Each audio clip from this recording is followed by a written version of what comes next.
Androlas aqui com a gente na Arena Uninasal. Bom, lembrando que ele está sempre levantando temas aqui que podem cair no Enem, então é importante você que está em casa, que você preste bem atenção, que você faça anotações também. O pessoal aqui vai desenvolver hoje perguntas legais, né?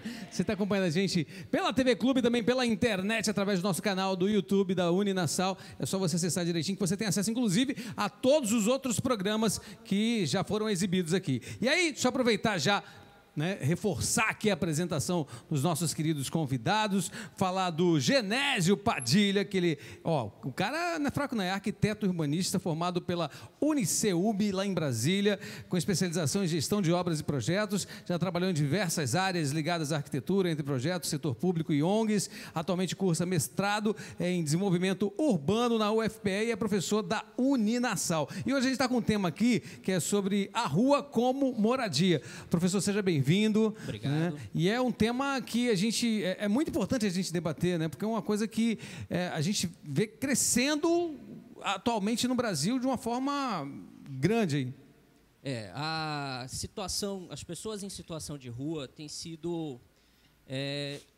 ficado muito em evidência ultimamente no nosso país. É claro que a conjuntura econômica leva a esse tipo de problema, mas não é só isso. A gente tem que se fazer uma pergunta aqui. Quem aqui tem casa? Quem aqui mora em algum lugar? Né? E olhar para essas pessoas com um olhar mais humano. Entender que a rua, habitar, morar, são coisas diferentes. Então, acho que vai ser bem interessante poder trazer esse tema aqui para a gente discutir e a gente já ir pensando assim. Né? Hoje de manhã eu acordei, escovei meus dentes, fui ao sanitário, minha cama estava quentinha. E aí, as pessoas que estão na rua, será que elas têm o direito, o acesso a esse tipo de coisas tão corriqueiras, tão banais para a gente? Tá certo. A Joseline Tenório, ela é engenheira civil e de segurança do trabalho, administradora, autora fiscal do trabalho e professora da Uninasal também. Professora, é complicado a gente debater, né? Principalmente nesse período que a gente está vivendo aqui. Pega aqui um pouquinho. Né? Nesse período que a gente vem aí, eleições, enfim, é um tema muito delicado também.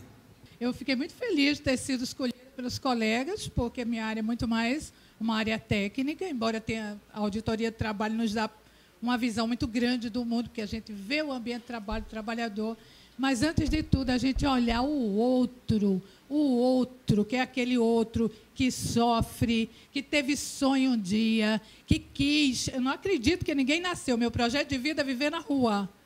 Isso veio ou por opção ou por circunstância. E antes da gente começar o debate, já vou provocando. Tem uma pesquisa que fala, várias pesquisas, sobre a questão da rua, uma das quais mostra que 3 razões são fundamentais e são estudadas. A primeira, violência familiar. A segunda, desemprego. E a terceira, frustração na vida escolar. Essa que me chamou mais atenção. E bem cabível aqui, onde vocês estão rumando na contramão disso. Que bom. Professora Joseline Tenório. E a Fernanda Pessoa, que é professora de redação, está aqui mais uma vez com a gente. Seja bem-vinda. Olá, bom dia, tudo bem? É um outro tema também que cai bem em redação, né? Cai bem principalmente no momento atual. Né? Nós temos no mundo um aumento do número de pessoas em situação de rua. Segundo dados aqui do Brasil, a gente tem mais de 15 mil pessoas hoje morando na rua, não que, na verdade, a moradia está ligada a lá, mas pessoas em situação de rua, vivendo na rua. E isso perpassa por muitas questões. Né? Uma delas é a necessidade de reconhecimento do indivíduo. E está muito à tona a situação, porque uma lei agora em agosto, ela foi aprovada pelo Supremo Tribunal Federal, que obriga que todos os médicos e postos de saúde atendam a pessoa em situação de vulnerabilidade, sem que elas precisem ter comprovante de residência. Porque postos de saúde, até então, eles só aceitavam atender a pessoa em situação de vulnerabilidade se ela tivesse comprovante de residência. E hoje, essa lei ela faz com que essas pessoas, que, na verdade, deveriam já há muito tempo ser reconhecidas como seres humanos, como dotados de necessidades, já que o SUS ele prega universalidade, equidade e o princípio de integralidade, e, na verdade, a gente percebe esse ato entre teoria e prática e a necessidade de uma lei que traga a essas pessoas o direito de serem cuidadas. Mas, enfim, antes da gente começar o nosso debate aqui, deixa eu lembrar aqui do nosso EAD. Todo mundo aqui já sabe o que é EAD, que significa Educação à Distância, que é uma modalidade de ensino online que permite você a estudar onde, quando e onde quiser, né? Quando e onde quiser, da forma que você quiser, mas vamos entender um pouco mais com o nosso VT. Mostra aí. Se eu quiser vencer na vida e ter mais futuro, tenho que fazer graduação. Então eu estudo na Uninasal. A qualquer hora, em qualquer lugar, no computador, no tablet ou no celular. Eu estudo. A graduação à distância Uninasal é o ensino de amanhã para os alunos de hoje. Cursos reconhecidos pelo MEC e Mercado de Trabalho, com matrícula por apenas R$ 49,90. Graduação à distância Uninasal. É tempo de estudar. Muito bem, tá aí o nosso EAD. Acessa aí direitinho que eu tenho certeza que você vai gostar muito, viu? E aí, já desenvolvendo... Alguma pergunta aqui sobre o tema, gente? Já tem... Olha! Que é isso? Gostei de ver agora, hein? Teu nome é? Nicolas. Nicolas, você está em que ano? Segundo ano. De um ponto de vista humanitário, como é que a gente, num sistema como escolar, já de uma pequena idade, consegue ensinar as pessoas a ter certa sensibilidade? Bom questionamento aí, hein? Posso falar? Pode falar, fica à vontade. A primeira instituição social encabeçada pelo Estado é a família. Uhum. E família e escola andam, sim, juntas. A gente só tem que ter muito cuidado, Nicolas, para, de repente, a escola é um elemento incentivador, mas ela não é um elemento gerador. Só que o que nós percebemos hoje é que nos falta uma questão chamada empatia. Então, a base de todas as visibilidades, ela está ligada à empatia, que é a capacidade que eu tenho de me enxergar na condição do outro. E muitas dessas invisibilidades hoje no Brasil, além de relação com a questão da empatia, tem uma relação direta com o nosso medo permanente da violência. Então, muitas pessoas terminam ignorando, não por maldade, não é uma justificativa para ignorar, mas terminam muitas vezes ignorando pelo medo de serem violentados ou de terem seus direitos violados. Entende? Tem outra questão também, aí muito ligado à arquitetura e urbanismo, que é a questão do desenho das nossas próprias cidades. Quando a gente se isola dentro do nosso prédio, dentro do nosso condomínio, a gente passa a não olhar mais para a rua, não entender que a calçada é, sim, de todos e não de ninguém. A gente tem essa reflexão inversa, de entender que a rua não é de ninguém. Então, eu posso jogar lixo na rua, eu posso fazer todo tipo de mal feito na rua, e, inclusive, desprezar as pessoas que estão na rua. Né? Isso é muito crônico, isso é muito complexo dentro do nosso raciocínio espacial. E a gente vive, muitas vezes, dentro de ambientes muito fechados, muito isolados. Os nossos prédios são murados, a gente tem escolas que o muro é tão alto quanto de presídios, e aí a gente se pergunta, quem é que está preso? Quando nós saímos desse espaço, nós entramos nos nossos carros. E aí, dentro dos nossos carros, muitas vezes a gente também não se relaciona com a rua. A gente simplesmente passa por ela. Então, a gente não cria um senso de lugar. E a gente chega, por exemplo, para ter o ambiente de convivência no shopping, que é um ambiente de extrema exclusão também. Né? Pessoas que são de comunidades próximas aos shoppings, ou até mesmo pessoas de rua, jamais frequentam shopping, porque elas são socialmente fuziladas ali dentro daqueles ambientes. Então, até o fato de morarmos em condomínios fechados, andarmos de carro, frequentarmos espaços que são públicos, mas, na verdade, são privados, excluem as pessoas mais vulneráveis do processo de convivência social. Né? Então, será que a cidade que a gente quer é uma cidade onde eu posso ter o direito e ter acesso a serviços porque eu pago por eles e sou melhor do que os outros? Ou nós queremos uma cidade plural, compartilhada, significativa, que tenha um laço, um elo afetivo com todas as pessoas? Professora Joseline. Eu acho que tem tanta coisa linda que não aparece. Uma das razões é a seguinte: existe uma rede de voluntariado muito forte. Aqui no Maurício, a gente trabalha muito com a rede de voluntariado. Praticamente tudo que a gente faz é por rede de voluntariado. A gente fala, se a gente faz palestra, doa-se brinquedos, alimentos, tudo para ajudar alguém.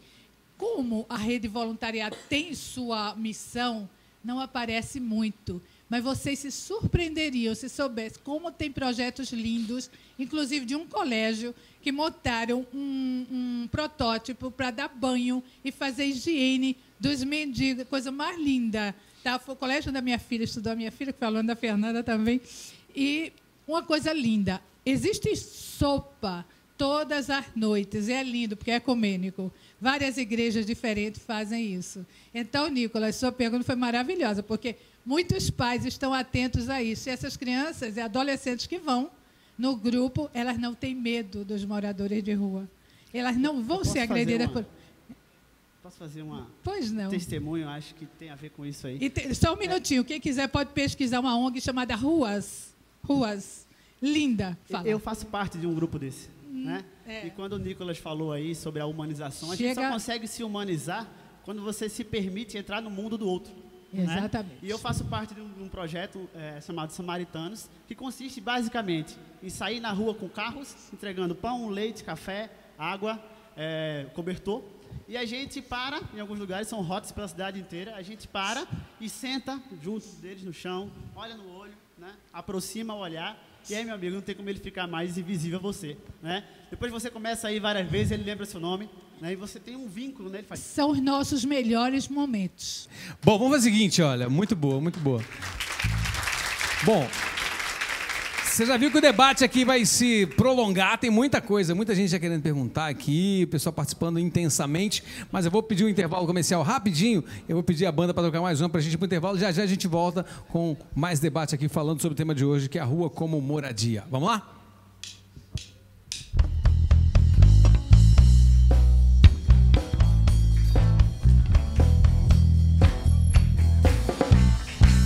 Ainda lembro aquela noite, só porque cheguei mais tarde.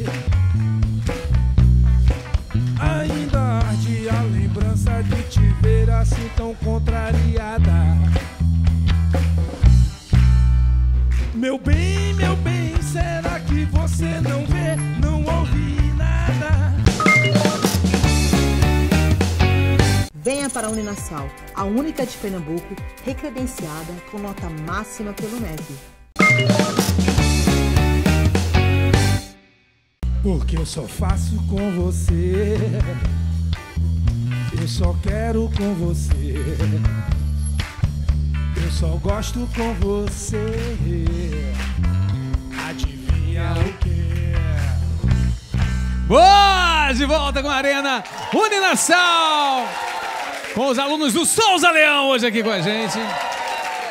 E a gente está fazendo um debate muito bacana aqui, falando sobre a rua como moradia. Lembrando que a gente fala sempre de vários assuntos que podem e devem cair no Enem, né? E você pode acessar, inclusive, no portal da Uninasal, no canal do YouTube da Uninasal, onde você tem acesso a todos os programas, e você vai ver vários temas, vários debates bem interessantes. A gente está levantando aqui, quem falou que queria perguntar aqui? Teu nome é? Bruno Andrade. Fica à vontade, Bruno. Eu gostaria de saber, caso esse tema caia na redação, como a gente pode ajudar eles, até caso evitar e usar numa possível intervenção na redação. Massa. Boa. Direcionada para quem essa pergunta? Quem será? Fernanda. A gente poderia, para contextualizar, se lembrar da obra Os Retirantes de Portinari, que é uma obra que retrata a questão de uma família que não tem para onde ir. A gente poderia contextualizar ou, de repente, num primeiro desenvolvimento, trazer como exemplo de a literatura como sendo uma forma de denúncia também, com Morte e Vida Severina, de João Cabral de Melo Neto, essa vida severina. A gente poderia contextualizar com Vidas Secas, de Graciliano Ramos, um grande nome da produção de 30, como sendo uma forma de aludir a essas pessoas que realmente não sabem para onde vão. E por que não um José de Drummond, sabe, em que a festa acabou, a luz apagou, o povo sumiu, a noite esfriou. Então tem um monte de contextualização aí. E vocês estudam literatura para abrir a cabeça, já que a arte nos permite muito essa possibilidade de extensão da realidade. Na intervenção, para um tema como esse, eu acho que a gente tem que ter muito cuidado. Porque não adianta, de repente, dizer que é preciso criar banheiro químico. Porque a proposta de intervenção no Enem, ela vale 200 pontos e é preciso que ela seja hoje completamente detalhada. Nós somos obrigados a colocar, para cumprir, para que se cumpram os 200 pontos, o agente, a ação, o meio ou o modo e o efeito, qual é o objetivo daquilo ali. E eles querem que nós detalhemos, principalmente o agente, dizer por que aquele agente vai resolver, por que aquela ação ou um exemplo e por que aquele meio, aquela maneira de execução vai funcionar. Então, tudo depende, na intervenção, do que você colocou durante o texto. Se você fala da violação de direitos dessa pessoa, é preciso que você fale de uma melhor aplicabilidade de lei que garanta a essas pessoas os seus direitos. Muito cuidado com a discussão sobre a questão de Estado mínimo, de repente, já que algumas pessoas acreditam que é do Estado o papel disso. Mas, na minha opinião, se eu fosse discutir esse tema, eu discutiria muito a questão da invisibilidade e a necessidade de, no Brasil, você precisar encontrar meios para que essas pessoas sejam capazes de voltar para o processo de inserção social, já que muitas dessas pessoas, na ordem, o primeiro lugar, problema familiar, que é muito sério. Segundo, desemprego. Terceiro, está a questão da frustração e do alcoolismo ou do uso de drogas. E uma minoria somente é uma população que é escolarizada. A maioria é analfabeta ou só tem pelo menos o primeiro grau. Então, eu tenho que dar condições. Então, a proposta de intervenção ela não é aleatória. Ela sempre vai ter uma relação com o que você colocou durante o texto. E aí depende muito do viés que você seguiu durante a discussão. Tem que seguir a linha. Tem que seguir a linha. Não pode se perder também, né? Não pode se perder e tem que ser uma coisa que seja possível de ser executada. Muito bom. E aí é o seguinte, para facilitar essa história do Enem e as questões do Enem, a Uninasal desenvolveu um aplicativo que é muito bacana. Já pensou você desafiar os seus amigos para ver quem sabe mais sobre as matérias que caem no Enem? Pois é, com o app Desafie-me, você pode fazer isso. O Desafie-me oferece mais de 1000 questões para você e seus amigos se prepararem para a prova de uma forma muito divertida. Então, você pode baixar agora. Está disponível no Google Play ou no iOS também, tá? Então, vou mostrar como é que funciona aí. Mostra aí. Você sabe tudo do Enem? Mostre pra gente jogando. Baixe o aplicativo e tenha mais de 1.600 perguntas de todas as matérias. Mande desafios para os seus amigos e suba nos rankings. Disponíveis para iOS e Android. Baixe agora. Muito bem, tá aí. Baixa agora o Desafie-me, que é muito bacana, muito legal e você vai aprender se divertindo. Continuando aqui com as nossas perguntas. Você tem uma pergunta a fazer? Diga, teu nome é? Christian. Bom, esse assunto ele não é facilmente manuseado por causa que é uma população bem heterogênea. Então, eu queria saber como a gente pode fazer uma introdução na redação que marque a banca, para que você veja que ele está realmente interessado no assunto. Você vê que está todo mundo muito preocupado com a redação, né? Isso é massa, isso é massa, isso é massa. Está muito preocupado com a redação. Alguém quer aproveitar e colaborar aqui com a pergunta, não? Bom, eu vou deixar as questões técnicas relativas à redação para quem sabe. Mas você pode falar do naturalmente, conteúdo. Que você abordando questões contemporâneas, questões que perpassaram o nosso cenário recentemente, você já ativa a percepção de quem vai corrigir sua redação. Por exemplo, se você olhar para o que aconteceu em São Paulo há poucos meses atrás, quando um prédio que era ocupado por pessoas em situação de rua caiu por conta de um incêndio. Aquele edifício ele era patrimônio da União, era um edifício do poder público abandonado e que pessoas que têm a necessidade, têm a vulnerabilidade do espaço, precisam e vão atrás de utilizá-los, dar fim, o fim social da propriedade. A propriedade ela tem que ter um fim social. E aí o poder público se omitiu e houve aquela tragédia que espero que todos vocês estejam cientes, conheçam. A quantidade de imóveis abandonados nos centros urbanos já começaria a sanar o déficit habitacional do nosso país significativamente. Se vocês olharem para o programa Minha Casa Minha Vida, por exemplo, ele tratou de populações que tenha visibilidade de acesso a cadastros. Você pode entrar numa fila, esperar o poder público lhe procurar para você receber um imóvel, simplesmente pelo fato de você ter um endereço para passar. Mas a pessoa que está em situação de rua, ela não pode participar desse cadastro. Agora, existe a resolução de que o endereço não é mais uma obrigatoriedade.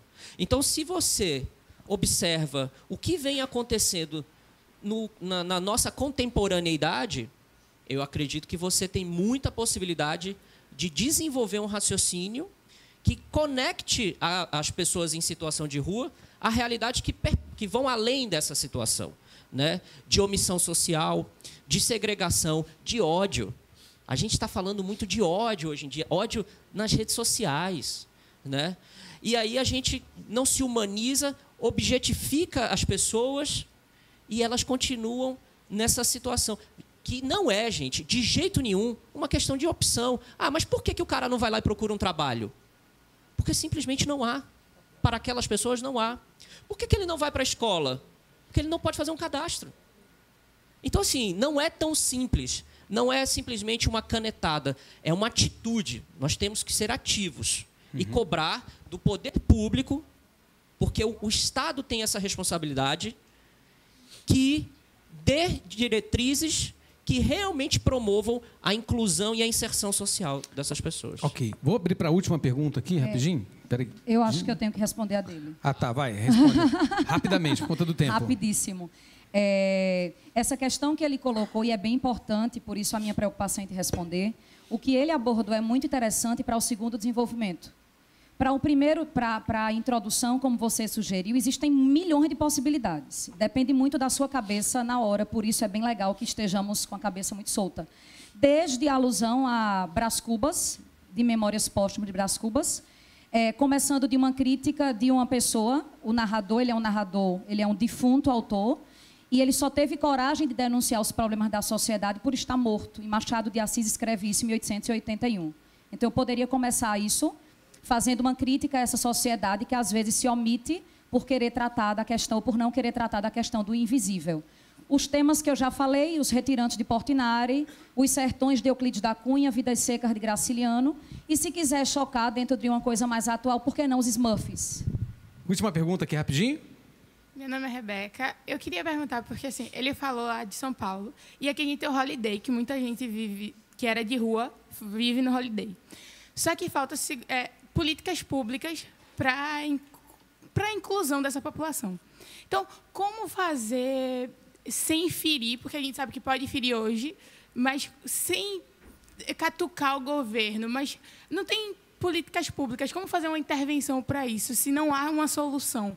Porque eu também acredito que os grupos voluntários não adiantam. Eu faço parte do Solidar Grupo, mas é muita gente para pouco voluntário. Então, como fazer essa intervenção realmente chamar a atenção? Vamos tentar responder em 1 minuto só. Tá, querem responder? Vai. Eu acho que também tem uma outra questão. Nós temos códigos de incêndio. Nós temos possibilidade de fazer fiscalizações preventivas integradas. Já se fez isso em alguma época, você lembrou muito bem. Eu fiz parte disso junto com o CREA, Corpo de Bombeiros, Ministério do Trabalho e outros órgãos, porque vem a questão da segurança como um todo. E esse, sim, é um papel do Estado. Tem que ser assumido pelo Estado. Tem como ser. E a gente teve em São Paulo, por exemplo, existia vistorias antes, não é, professor? Existia. O problema é o seguinte, é não deixar isso ficar perdido nos órgãos públicos.